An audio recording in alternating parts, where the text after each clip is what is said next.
The first person to pay tribute to Justice Cameron is Mrs. Sappho Dias Dutton, on behalf of Mr. Timothy Dutton CBE QC. I assume that Ms. Dutton will explain who the QC is. Over to you, Ms. Dutton.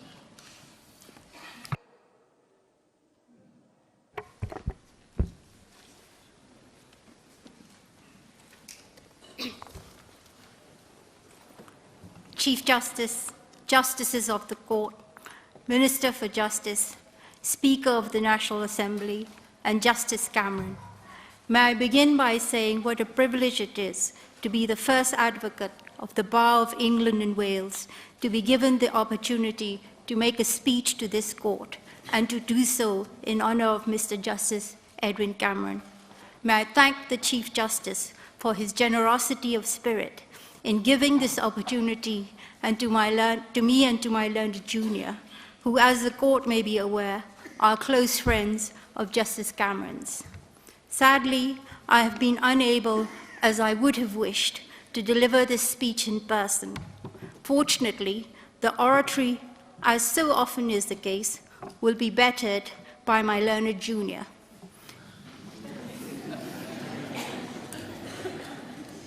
She also happens to be marginally more beautiful than me.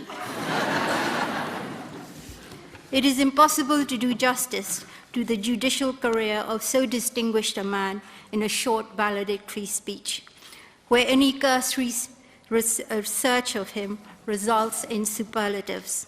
I have decided that in order to attempt to capture the qualities and stature of a lifelong friend, that I should encapsulate the man thematically. There are 5 such areas. The first, scholarship and Herculean judgments. Justice Cameron's scholarship is legendary. We first met 43 years ago at Keble College, Oxford, each of us in our 2nd year. Justice Cameron had been reading classics, or greats as it was called at Oxford. He switched to law midway through the 2nd year and therefore had to complete a full degree in 5 terms, where the rest of us had had the luxury of 9 terms. Not only did Justice Cameron achieve a first-class degree, but it was one of the highest in the whole university. He went on to read for the BCL and marched to the Wagnerian First, the highest distinction of the Bachelor of Civil Law degree in the university. These achievements have never been matched since. I doubt that anyone will be able to reach these academic heights again. Through his unmatched brilliance, he enslaved and made lifelong friends with some of the great scholars at Oxford, the Regius Professor of Law, Tony Honore, as well as our tutor, Dr. Jim Harris. Edwin has spoken of inventing himself as a clever schoolboy at Pretoria Boys' School. Of course, he worked prodigiously hard, but the cleverness was no invention.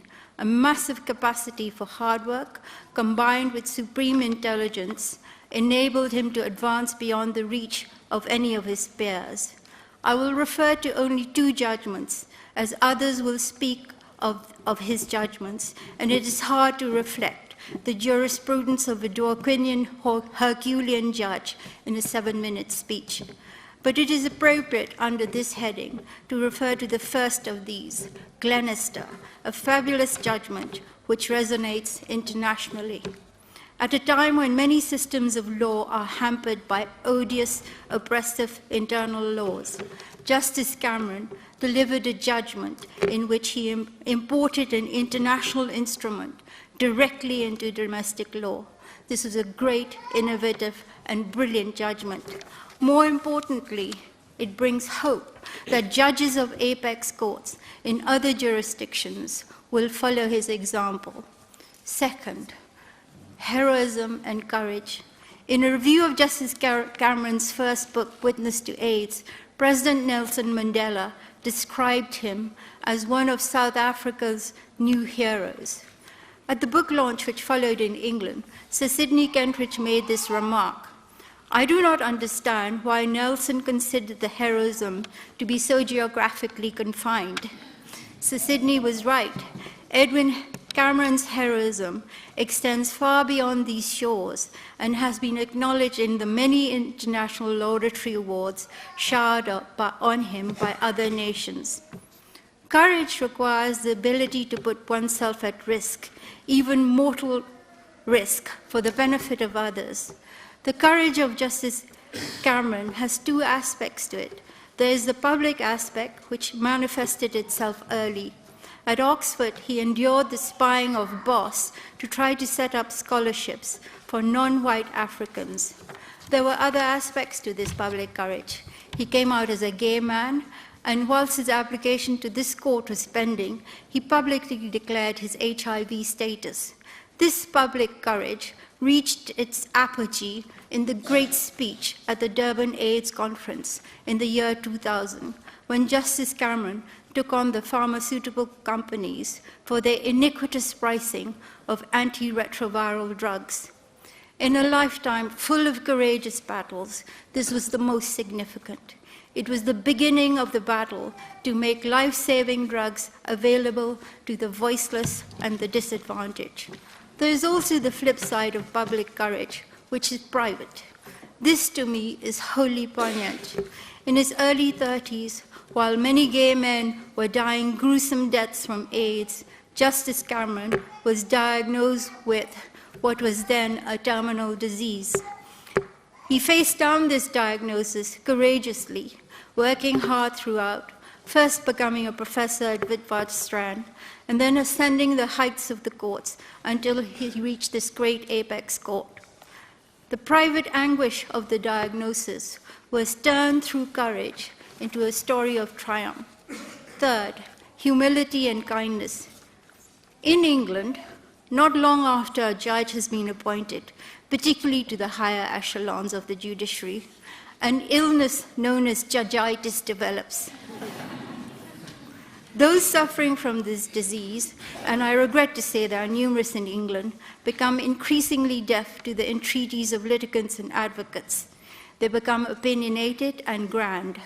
However, in the case of Justice Cameron, the qualities of humility and kindness inform his bearing and decision-making and are part of his inner fabric. He will, in private conversation, listen intently and without interruption to what is being said. In court, he will do likewise, often assisting the advocate better to formulate his or her own submission. This brings me to the second and little-cited case of Justice Cameron's when he sat in the Supreme Court of Appeal. Most of us who saw the film Sotsy were devastated by its bleak and hopeless concluding section. In the SCA, Justice Cameron, with his unsurpassed humility and kindness, quietly altered its end in real life by giving Sotsy a second chance.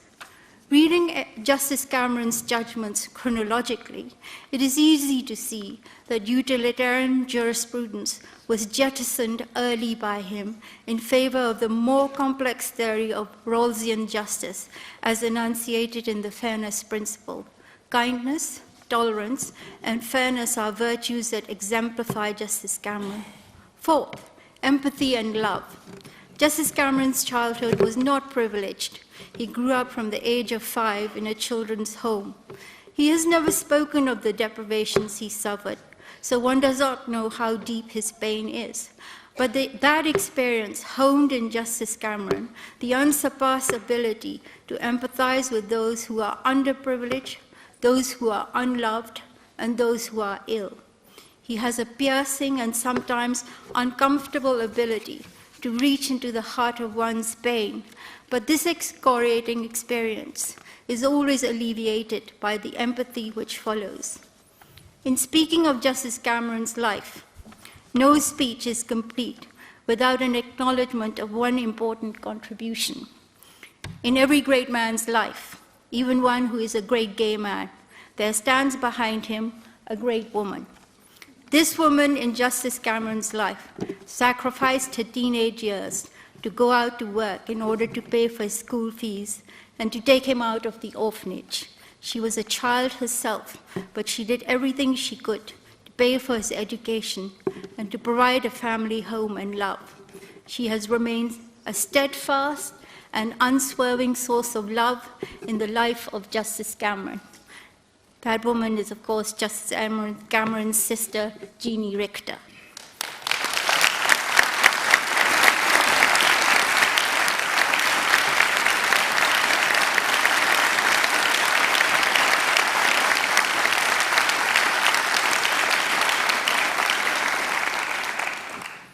And so, I come to Justice Cameron's last quality. What is it, we ask ourselves? This courtroom is packed with people who, if asked what their connection to Justice Cameron is, will say that he is their closest friend. That, Edwin Cameron, is your special gift.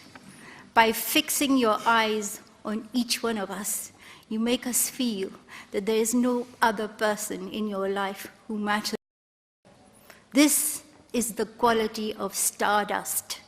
We come to this courtroom or anywhere else you invite us in the faint, expectant hope that in your celestial presence, some of your stardust will rub off and settle on one of us mere mortals. Finally, at this point, good wishes should follow for whatever Justice Cameron does in retired life. In his case, such good wishes are redundant. For whatever he does, he will do exceptionally well.